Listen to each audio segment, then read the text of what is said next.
அனைவருக்கும் வணக்கம். இதில் இருக்கிற ஓலைச்சுவடிகள் எல்லாம் நான் யூடியூப்பில் பதிவிடுறதும் இப்போ புத்தகம் எழுதி கொண்டிருக்கேன். அதுக்கும் அதில் இருக்கிற விஷயங்களும் என்ற மாணவர்களுக்கு, என்னிடம் படிக்கும் மாணவர்களுக்கு நான் கற்பிக்கிறதுக்காகவும் தேர்வு செய்து எடுத்து வைத்த ஓலைச்சுவடிகள். உங்களுக்காக ஒரு 60 கட்டு ஓலைச்சுவடி தேர்வு செய்து எடுத்து வச்சிருக்கிறேன். இதில் பாருங்க, இந்த ஓலைச்சுவடி இதில் இருக்கிற பிரயோகத்தை நீங்கள் முழுமையாக படித்தாலே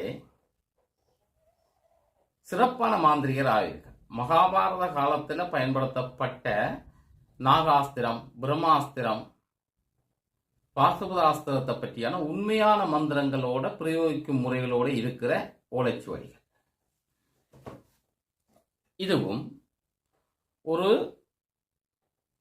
கடுமையான ஒரு பிரயோக மந்திரம். இப்படி இதில் இருக்கிறது எல்லாமே உண்மையான மந்திரிக முறைகள். நீங்கள் சிறப்பாக என்னிடம் கற்றுக்கொண்டால் எல்லாமே வஞ்சகம் இல்லாமல் மறைக்காமல் தருவேன். இதுவரை யாருமே இப்படி யாருக்கும் கொடுத்ததில்லை.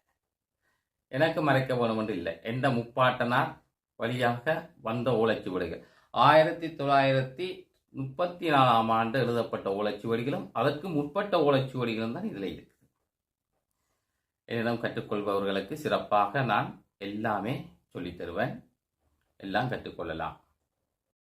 இந்த தனவசிய மையை நீங்கள் பயன்படுத்துவதால் உங்கள் வீட்டிற்கு தனதானியம் வரும், கடன் தொல்லை நீங்கும், பணவரவு மிகவும் அருமையாக இருக்கும். இது ஒரு நல்ல முறை. இதனோடு ஒரு மூலிகை வேரும் இருக்கிறது. அதனையும் சேர்த்து நீங்கள் வைத்திருந்தால் 100% பலனை நீங்கள் எதிர்பார்க்கலாம். இது எதிரேற்று மை. இந்த எதிரேற்று மையை நீங்கள் பயன்படுத்துவதால் எதிரிகளால் செய்யப்படும் எந்தவித பேய், பிசாசு, பில்லி, வஞ்சனை, சூனியம் எதுவாக இருந்தாலும் உங்களிடம் அணுகாது. நிச்சயமாக நான் சொல்கிறேன், 100% உங்களை அணுகாது. சிறப்பான மை முறை. வாங்கி பயன்படுத்துங்கள்.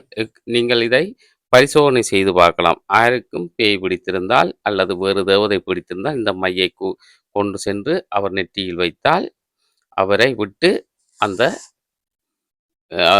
பேய், பிசாசு விலகிவிடும். அந்த தேவதை விலகி ஓடிவிடும். சிறந்த முறையிலான இந்த எதிரேற்று மை செய்யப்பட்டிருக்கிறது. இது சித்திமை, ஸ்ரீ பாலாதேவியின் மந்திரம் உச்சரிக்கப்பட்ட சித்திமை. மாந்திரீகம் செய்பவர்கள் மாந்திரிக சித்திக்காக இதை நீங்கள் பயன்படுத்தி கொள்ளலாம். சிறந்த முறையில் செய்யப்பட்டிருக்கிறது. இது வியாபார வசியமை. வியாபாரங்கள் செய்பவர்கள், கடை வைத்திருப்பவர்கள், வேறு பலவிதமான வியாபாரங்களுக்கு நாடி செல்பவர்கள் இதனை பயன்படுத்தலாம். ஜன ஆகுஷ்ணம் மந்திரங்களை இதற்கு பயன்படுத்தியுள்ளோம். சிறந்த முறையிலான வியாபார அவசியமை. இதனோடு ஒரு யந்திரமும் இருக்கிறது. அதையும் சேர்த்து நீங்கள் பயன்படுத்தினால் இன்னும் நல்ல பலனை பெறலாம். முகவசியமை. பலவிதமான வாசனை திரவங்களையும் மூலிகைகளையும் கொண்டு தயாரிக்கப்பட்ட முகவசியமை. உங்களை பார்த்தவுடன் ஒரு வசீகரத்தை ஏற்படுத்தக்கூடிய மையாக இது இருக்கும். சிறந்த முறையில் முகவசிய மந்திரங்களை கொண்டு உச்சரிக்கப்பட்டு செய்யப்பட்டிருக்கிறது. முறையாக புராண பிரதிஷ்டை செய்யப்பட்டு, சங்கல்பம் செய்யப்பட்டு, சத்தியநாம புராண பிரதிஷ்டையில் கொடுக்கப்பட்டு செய்யப்பட்டிருக்கிறது. இதுவும் சிறந்த முறையில் பயன் தரும். தேவையானவர்கள் இவ்வாறான மைகளை நீங்கள் தொடர்பு கொண்டு பெற்றுக்கொள்ளலாம். இதனோடு சூனிய தெரிப்பு எண்ணெய் இருக்கிறது. தேவையானவர்கள் பயன்படுத்தலாம். பில்லி சூனியத்தில் பாதிக்கப்பட்டவர்களுக்கு பயன்படுத்தினால் உடனடியாக 8 நாட்களில் தீர்வு கிடைக்கும். இன்னும் ஒரு மை இருக்கிறது. பிரேதாத்மாக்கள் ஒருவருக்கு பிடித்திருந்தால் உடனடியாக அது அவரை விட்டு நீங்குவதற்கான மை ஒன்று இருக்கிறது. இதனையும் மாந்திரிக பூசைகள் செய்பவர்கள் பயன்படுத்தி கொள்ளலாம், பூசாரிகள் பயன்படுத்தி கொள்ளலாம். அந்த மையை நீங்கள் அவர் அருகே கொண்டு செல்லும் பொழுதே அவரை விட்டு நீங்கி ஓடிவிடும். சிறந்த காவலாகவும் இதை பயன்படுத்தலாம். விரும்பியவர்கள் தொடர்பு கொண்டு பெற்றுக்கொள்ளுங்கள்.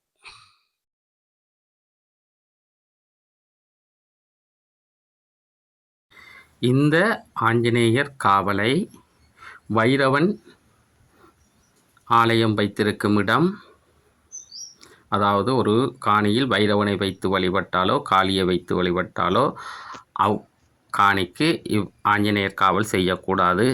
அதுபோல் பேச்சி, மாடன் போன்ற முனி போன்ற தெய்வங்கள் நீங்கள் குலதெய்வமாக வைத்து வழிபட்டால் இக்காவலை செய்ய வேண்டாம்.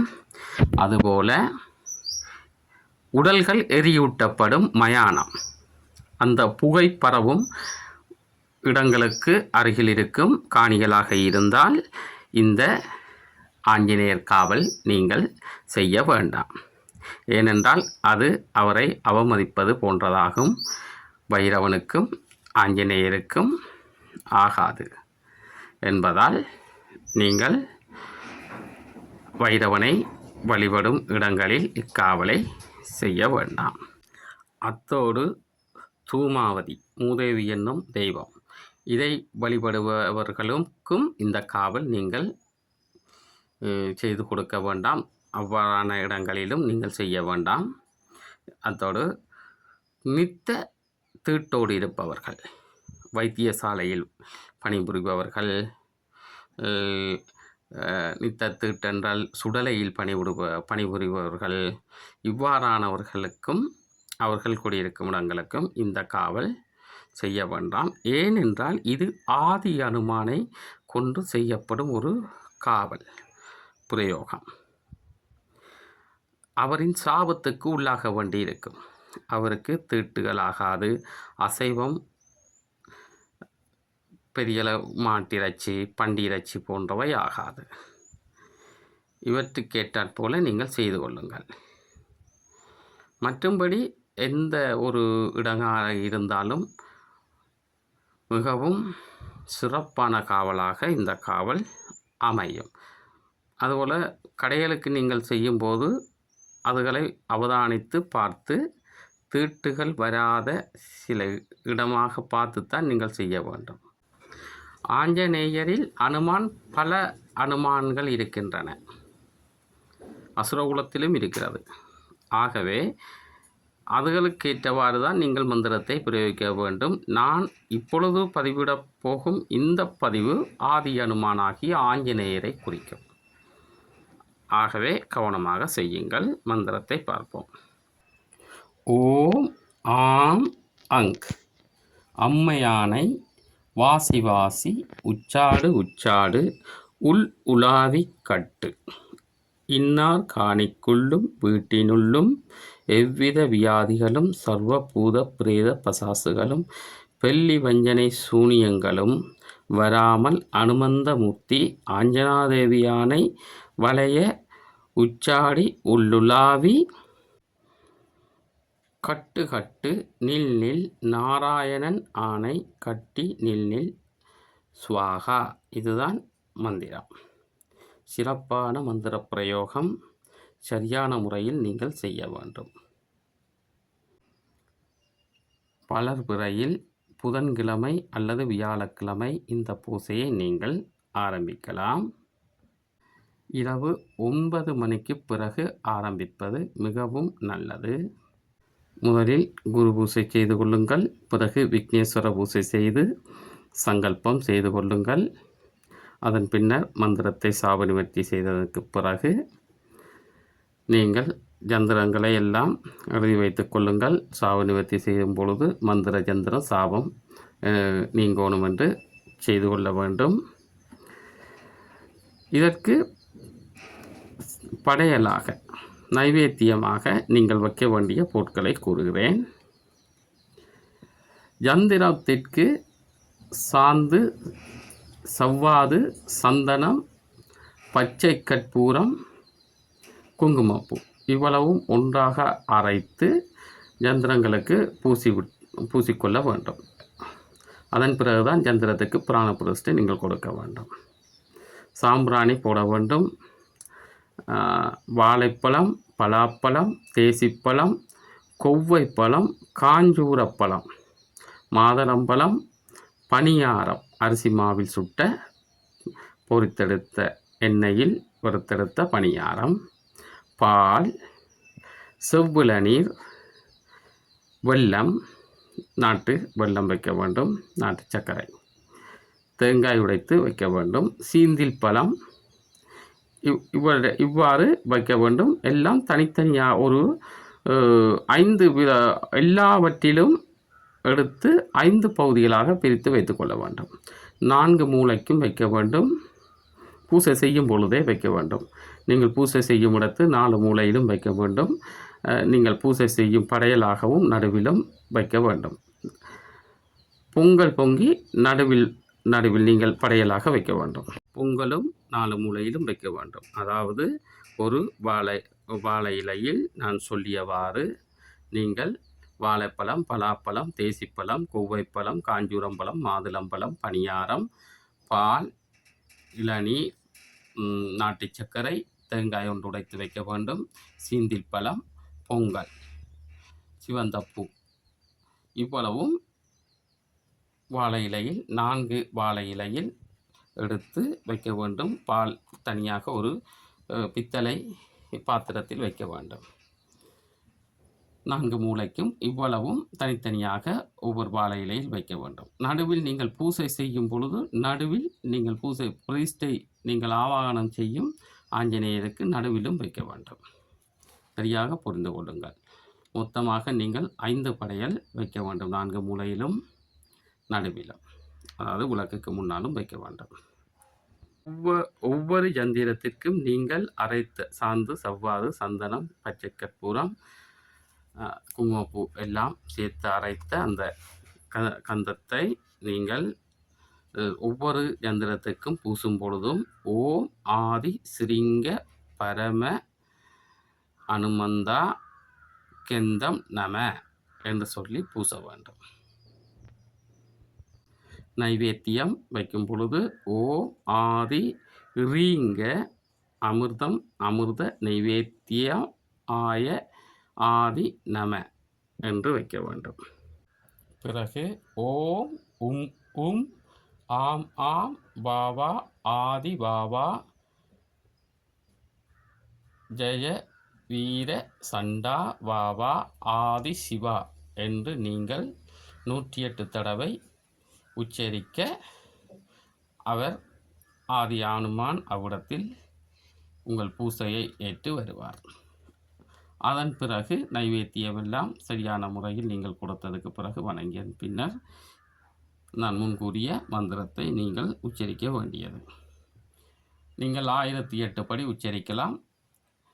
இரவு உச்சரித்து விட்டீர்கள் என்றால் இரவு பூசையாகவே தொடர்ந்து செய்யுங்கள். நீங்கள் 21 நாள் பூசை செய்தால் சிறப்பாக இருக்கும். 11 நாள் பூசை செய்தால் பரவாயில்லை. காவல் 11 நாளில் சித்திக்க தொடங்கிவிடும். 21 நாளாக இருந்தால் சிறப்பாக இருக்கும், பலப்பாக இருக்கும். அதன் பிறகு பிரயோகத்துக்கு நீங்கள் 1008 உரு நீங்கள் கொடுக்கலாம். இதற்கு பூசைக்கு நீங்கள் சாம்பிராணி தூவம் போடும் பொழுது அரசந்தடியில் நெருப்புண்டாக்கி நீங்கள் சாம்பிராணி தூவம் போட வேண்டும். அதாவது நல்ல முற்றிய அரசன் தடி, காய்ந்த தடிகளை வெட்டி விறகுகளை வெட்டி அடுக்கி அதில் நெய் விட்டு, பசு நெய் விட்டு நீங்கள் கற்பூரத்தை கொளுத்தி போட்டு நெருப்புண்டாக்க வேண்டும். இவற்றை சரியான முறையில் செய்ய வேண்டும். சிவப்பு அரளிப்பூவாலே நீங்கள் பூசை செய்வது மிகவும் சிறந்தது. 11 நாளில் 12,000 உரு நீங்கள் கொடுப்பீர்களாக இருந்தால் சிறப்பாக வேலை செய்யும். இதே நேரம் நீங்கள் 21 நாளில் 21,000 உரு கொடுப்பீர்களாக இருந்தால் அதைவிட சிறப்பாக வேலை செய்யும். மந்திரங்களை உச்சரிக்கும் முன் இந்த ஆதி அனுமான் தியானத்தை செய்து கொள்ளுங்கள். சாமக ஜுத்தாண்ட ஈஸ்வர புத்திரா வாவா மாயன் சீசா மந்திர வில்லி வா ஆதி ஆதி அனுமந்தரா உன் திருநாமம் ஓதினேன் என்னிடம் வா. இவ்வாறு ஒரு தடவை கையில் செவ்வலரி பூ வைத்து தியானம் செய்து அவரை பிரதிஷ்டை செய்யும் விளக்கில் போட்டதற்கு பிறகு அல்லது யந்திரத்தில் போட்டதன் பின்னர் நீங்கள் அவரை ஆவாகனம் செய்யுங்கள். இது வாசலின் உங்கள் வீட்டின் வாசலின் நடுவில் வைக்கும் யந்திரம். அதாவது வாசல் நீங்கள் நடுவில் எத்தனை வாசல் இருக்கிறோ அத்தனை வாசலுக்கும் இந்த யந்திரம். நீங்கள் வெளியிலிருந்து உள்ளே நுழைவதற்கு இந்த யந்திரத்தை வைக்க வேண்டும்.